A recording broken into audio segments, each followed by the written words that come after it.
Hello friends, I M സ്വപ്ന രമേശ്. സ്വപ്ന ലോകം എന്ന YouTube ചാനലിലേക്ക് എല്ലാവർക്കും സ്വാഗതം. ഇന്നലത്തെ രാവിലത്തെയും വൈകിട്ടത്തെയും കുറച്ച് വിശേഷങ്ങളാണ് കാണിക്കുന്നത് കേട്ടോ. അപ്പോൾ രാവിലെ നമ്മളിതാ ഒരു മസാലക്കറിയാണ് ഉണ്ടാക്കുന്നത്. അപ്പോൾ അതിനായിട്ട് ആദ്യം തന്നെ നമ്മളിതാ ചട്ടിയൊക്കെ വെച്ച് വെളിച്ചെണ്ണ ഒഴിച്ച് നമ്മൾ കുറച്ച് സവാളയൊക്കെ അങ്ങോട്ട് അങ്ങോട്ട് എടുക്കുകയാണ് കേട്ടോ.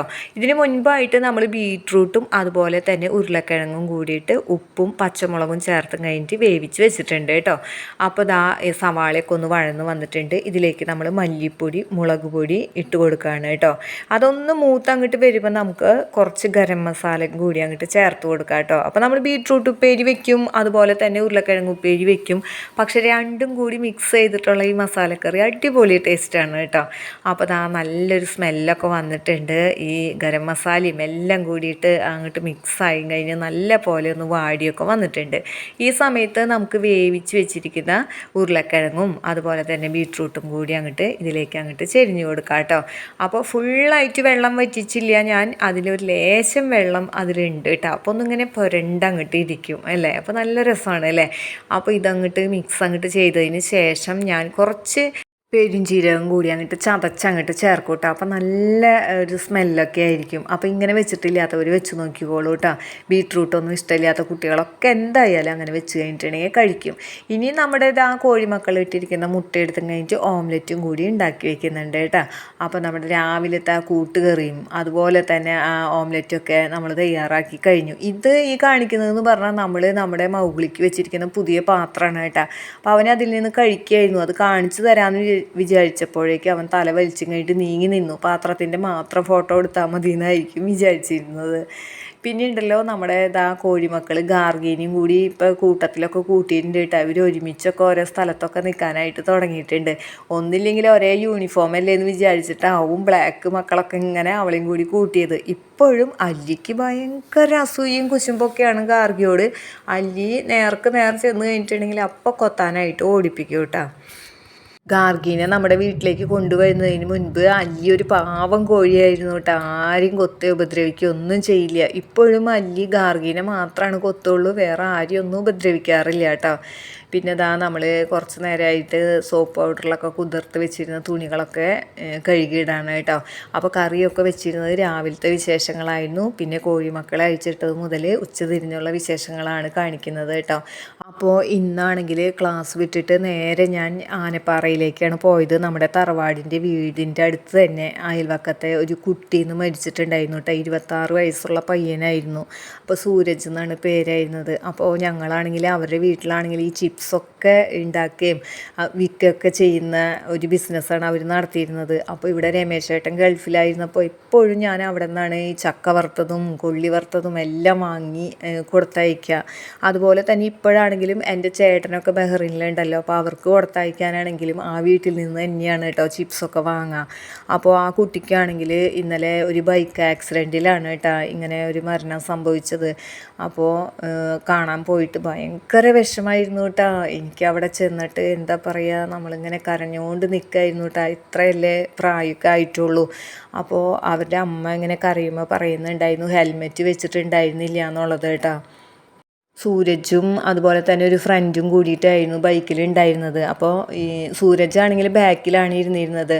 അപ്പോൾ ആ ഹെൽമെറ്റും കൂടി വെക്കാത്തത് കൊണ്ട് തന്നെയാണ് തലയ്ക്ക് നല്ല പരിക്കുണ്ടായിരുന്നു. അതുകൊണ്ട് തന്നെയാണ് ആ കുട്ടി അപ്പം തന്നെ മരിക്കാനായിട്ട് ഇടയായത്. അപ്പോൾ ഇത് പറയുമ്പോൾ എനിക്ക് ഓർമ്മ വരുന്നതെന്ന് പറഞ്ഞിട്ടുണ്ടെങ്കിൽ എൻ്റെ ബന്ധുവായിട്ടുള്ള ഒരു കുട്ടി ഉണ്ടായിരുന്നു കേട്ടോ. അതായത് വല്യച്ഛൻ്റെ മകൻ്റെ കുട്ടിയും അതെ ഇതുപോലെ തന്നെ ആക്സിഡൻറ്റിൽ അന്നും ഹെൽമെറ്റ് വെച്ചിട്ടുണ്ടായിരുന്നില്ല. അതിനെ തുടർന്ന് ഇങ്ങനെ ചികിത്സയും കാര്യങ്ങളൊക്കെ ആയിരുന്നു. പിന്നീട് 1 വർഷത്തോളം ഒക്കെ ഒരു കുഴപ്പമില്ലാതെ പോയെങ്കിലും പിന്നീട് അവൻ മരിക്കുകയാണ് ഉണ്ടായത്. അപ്പോൾ ഇങ്ങനത്തെ ഓരോ അപകടങ്ങൾ കാണുമ്പോൾ നമുക്ക് വല്ലാത്ത സങ്കടമാണ് അല്ലേ. അപ്പോൾ നമുക്ക് ഒരു ഹെൽമെറ്റ് വെക്കാൻ തോന്നാതെ ഇരിക്കുന്ന സമയത്ത് നമ്മൾ ഇങ്ങനത്തെ കാര്യങ്ങളൊക്കെ ആലോചിച്ചും കഴിഞ്ഞിട്ട് നമ്മൾ ആ സുരക്ഷയൊക്കെ ഉറപ്പ് വരുത്തണം കേട്ടോ. കാരണം മരിച്ചവരങ്ങോട്ട് പോകും, ബാക്കിയുള്ള അച്ഛനമ്മമാർ എന്തുമാത്രം വേദനയാണ് സഹിക്കുക അല്ലേ. അപ്പോൾ നമുക്ക് പറ്റാവുന്ന കാര്യങ്ങളൊക്കെ നമുക്ക് ശ്രദ്ധിക്കണം. നമ്മൾ എത്ര ശ്രദ്ധിച്ചാലും ചിലപ്പോൾ ചില കാര്യങ്ങളൊക്കെ എന്നാലും വന്നു ഭവിക്കും. പക്ഷേ നമുക്ക് പറ്റുകയാണെങ്കിൽ നമ്മളതൊക്കെ ചെയ്യണം. ഹെൽമെറ്റ് വെച്ചിട്ട് ആക്സിഡൻ്റൊക്കെ വരാണെങ്കിൽ വരട്ടെ, പക്ഷെ നമ്മളത് വെച്ചിരുന്നല്ലോ. അപ്പോൾ ആ കൊച്ചിൻ്റെ അമ്മ ഇങ്ങനെ വിളിച്ച് പറഞ്ഞ് കരയുന്നത് കേട്ടപ്പോൾ എനിക്ക് ഒത്തിരി സങ്കടമായിട്ടാണ്. അപ്പോൾ ഞാനും രമേശേട്ടനൊക്കെ അവിടെ ചെന്ന് നിന്ന് ഒത്തിരി കരഞ്ഞിട്ടാണ് ഞാൻ ഇങ്ങോട്ട് വന്നത്. അപ്പോൾ കോളേജിലാണെങ്കിലും ഞാൻ അവിടെ പഠിപ്പിക്കുന്ന മക്കളോടൊക്കെ പറയും ഹെൽമെറ്റൊക്കെ ഇട്ടിട്ട് വേണം യാത്ര ചെയ്യണമെങ്കിൽ. ഞാനും വണ്ടി ഓടിക്കുന്ന ആളൊക്കെ തന്നെയാണ്. അപ്പോൾ നമ്മുടെ തൊട്ടടുത്തേക്കൊക്കെ പോകുമ്പോൾ നമുക്ക് തോന്നും ഇത്ര ദൂരമല്ലേ ഉള്ളൂ, നമുക്കൊന്നും വരില്ല, പെട്ടെന്ന് തന്നെ പോയി വരാം എന്നൊക്കെ നമുക്ക് മനസ്സിലങ്ങനെ തോന്നും. പക്ഷെ വലിയ വലിയ അപകടങ്ങളൊക്കെ നടന്നു കഴിയുമ്പോൾ നമുക്ക് പിന്നെ ഒന്നും ചിന്തിക്കാനോ പറയാനോ ഒന്നിനും പറ്റാതാകും. സംഭവിച്ചു കഴിഞ്ഞിട്ട് പിന്നെ നമ്മൾ അതിനെക്കുറിച്ച് പശ്ചാത്തപിച്ചിട്ട് ഒരു കാര്യമില്ലല്ലോ. അപ്പോൾ ആ അമ്മയുടെ അങ്ങനത്തെ ആ ഒരു കരച്ചിലൊക്കെ കേട്ടപ്പോൾ എനിക്ക് അങ്ങനെ തോന്നി. അപ്പം നമ്മളിൽ ആരെങ്കിലും വീഡിയോ ഒക്കെ കാണുന്ന ആരെങ്കിലുമൊക്കെ ഉണ്ടെങ്കിൽ ഇങ്ങനെ ഹെൽമെറ്റ് വെക്കാത്തവരായിട്ട് ഉണ്ടെന്നുണ്ടെങ്കിൽ എന്തായാലും ഹെൽമെറ്റൊക്കെ ഇട്ടിട്ട് തന്നെ വണ്ടി ഓടിക്കാനായിട്ട് ശ്രദ്ധിക്കണം കേട്ടോ. പിന്നെ അവിടെ നിന്ന് വന്നു കഴിഞ്ഞപ്പോൾ ആകെ മനസ്സിനൊരു വിഷമവും കാര്യങ്ങളൊക്കെ ആയിരുന്നു കേട്ടോ. അപ്പോൾ അതൊക്കെ ഒന്ന് മാറ്റി മറിയണം എന്നുണ്ടെങ്കിൽ ഈ ചെടികളുടെ ഇടയിലൊക്കെ ഒന്ന് നടന്നൊക്കെ കഴിയുമ്പോൾ പിന്നെ നമുക്ക് കുറച്ചൊരു ആശ്വാസമൊക്കെ കിട്ടും. എപ്പോഴും ഞാൻ പറയാറുണ്ട്, എത്ര ബിസി ലൈഫൊക്കെ ആണെങ്കിലും നമ്മൾ എന്തെങ്കിലും ചെടികളോ പൂക്കളോ പച്ചക്കറി ചെടികളോ ഇതൊക്കെ വെച്ച് കഴിഞ്ഞിട്ടുണ്ടെങ്കിൽ അതിൻ്റെ അടുത്ത് വന്ന് നിൽക്കുമ്പോൾ നമുക്കതൊരു സമാധാനവും സന്തോഷമൊക്കെ തന്നെയാണ് കേട്ടോ. അപ്പോൾ വീട്ടിൽ ചിലർ പറയും എനിക്ക് ജോലി കഴിഞ്ഞിട്ടുള്ള സമയമില്ല, അടുക്കളയിൽ നിന്ന് ഇറങ്ങാൻ സമയമില്ല അങ്ങനെ എന്നൊക്കെ പറയും.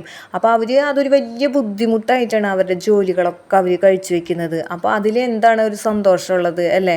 അപ്പോൾ നമ്മൾ എന്തായാലും എന്തെങ്കിലും നമുക്ക് ഇഷ്ടപ്പെട്ട കാര്യങ്ങളൊക്കെ ചെയ്യാനായിട്ട് ശ്രമിക്കണം. അപ്പോൾ നമ്മൾ ചെയ്യുന്ന ജോലി ബോറടിക്കുകയോ എന്തെങ്കിലുമൊക്കെ തോന്നുകയാണ് അല്ലെങ്കിൽ അതൊരു ബുദ്ധിമുട്ടായിട്ട് തോന്നുകയാണെങ്കിൽ ആ ഒരു സമയത്ത് നമ്മൾ ആ സന്തോഷമായിട്ട് ചെയ്യുന്ന അത് എന്താണോ അതിനടുത്ത് വന്നിരിക്കുമ്പോൾ നമുക്ക് നമ്മുടെ ആ ഒരു വിരസതയൊക്കെ അകലുന്നതായിട്ട് നമുക്ക് ഫീൽ ചെയ്യും.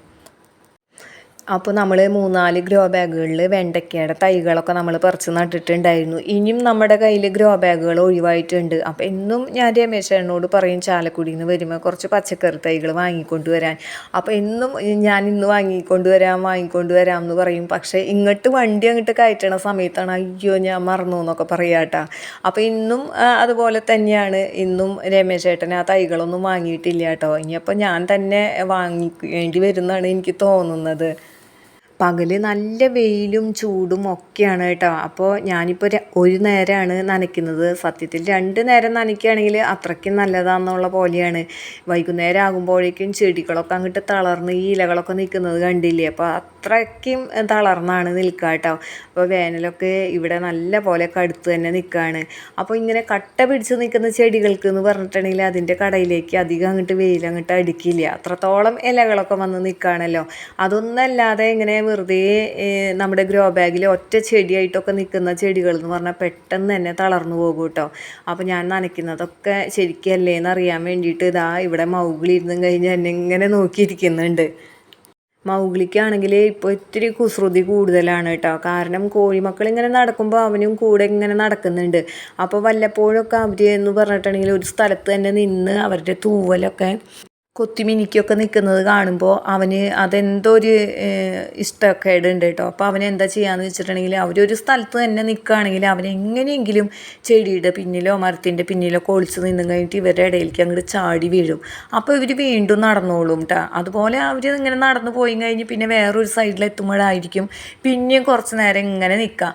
അപ്പോൾ അങ്ങനെ നിൽക്കുന്നത് കാണുമ്പോൾ വീണ്ടും ഇങ്ങനെ ഇവൻ ചാടി വീണ് ഇവരെങ്ങനെ ഓടിക്കുകയാണ് കേട്ടോ. അപ്പോൾ കോഴിമക്കൾ ഇങ്ങനെ വീടിന് ചുറ്റും നടന്നുകൊണ്ടേയിരിക്കണം. അതാണ് ഈ മൗഗ്ലിക്ക് ഇഷ്ടം. അവനാണെങ്കിൽ ഞാൻ നടക്കുന്നതിനനുസരിച്ച് ഇങ്ങനെ നടന്നുകൊണ്ടിരിക്കുകയാണല്ലോ. അപ്പം ഇനി കോഴികൾ അങ്ങനെ തന്നെ നടക്കട്ടെ എന്ന് കരുതിയിട്ടാവായിരിക്കാം. അപ്പോൾ നമ്മുടെ മുറ്റത്ത് തന്നെ ഈ പൂക്കളാണ് കേട്ടോ നിൽക്കുന്നത്. ലൈറ്റ് ഉജാല കളറാണ്, കാണാനായിട്ട് നല്ല ഭംഗിയുണ്ട്. ഇനി നമ്മുടെ കോഴിമക്കളെയൊക്കെ കയറ്റേണ്ട സമയമായി. അപ്പോൾ മരത്തിൻ്റെ ചുവട്ടിൽ മൗഗ്ലി ഇങ്ങനെ വന്ന് നിൽക്കുകയാണ് കേട്ടോ. എല്ലാവരും കയറിയില്ലേ എന്നൊക്കെ പറഞ്ഞ്. അപ്പോൾ നിക്കു കയറിയിട്ടില്ല. അത് കണ്ട വഴി കയറിയ അല്ലി അവന് കൂട്ടായിട്ട് താഴേക്ക് ഇറങ്ങുകയാണ് ചെയ്തത്. ഇനി കോഴിക്കോടൊക്കെ അടച്ച് ഇനി സന്ധ്യാദീപം കത്തിക്കേണ്ട സമയമായി. അപ്പോൾ ഇന്നത്തെ ഈ വിശേഷങ്ങൾ നിങ്ങൾക്ക് എല്ലാവർക്കും ഇഷ്ടപ്പെട്ടു എന്ന് വിചാരിക്കുന്നു. ഇഷ്ടപ്പെട്ടാൽ നിങ്ങൾ ലൈക്ക് ചെയ്യാനും കമൻറ്റ് ചെയ്യാനും ഷെയർ ചെയ്യാനും മറന്നു പോകരുത്. ഇനി മറ്റു ചില വിശേഷങ്ങളുമായി അടുത്ത വീഡിയോയിൽ കാണാം.